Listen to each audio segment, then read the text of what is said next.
কোথায় যাওয়ার আগে যেমন ঘর গোছাতে হয়, কোথা থেকে আসার পরেও তেমন ঘর গোছাতে হয়। আসসালামু আলাইকুম এভরিওয়ান। আমরা কালকে যাচ্ছি নাটোর।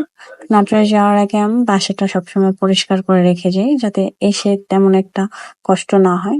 এদিকে রাত্রে খাবার বসিয়ে দিয়ে আমি ঘর পরিষ্কার করতেছিলাম। দেন সকালবেলা আমরা ভোর ৬টার সময় উঠি। উঠে রেডি হয়ে নিলাম।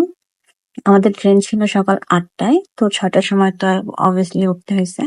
দেন আমরা নেমে যাই, একটা রিক্সা নিই কমলাপুরের উদ্দেশ্যে। তো আমরা তো ফাইনালি কমলাপুর চলে আসছি। এদিকে আমি ভিডিও করতেছি আর আমার হাজবেন্ড ব্যাগ নিতে নিতে অস্থির হয়ে গেছে।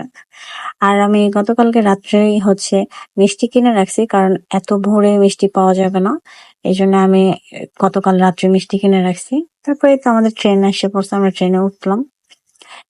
এই জায়গাটা ছিল টাঙ্গাইলের আশেপাশে সামথিং।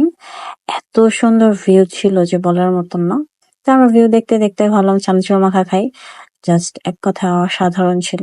তারপরে তো আমরা নাটোর চলে আসলাম। তো আমি যেহেতু মিষ্টি আগে নিয়ে নিয়েছিলাম, এখান থেকে কিছু ফ্রুটস নিয়েছিলাম। তো যাওয়ার পরে আর ট্রিপ না হয়নি।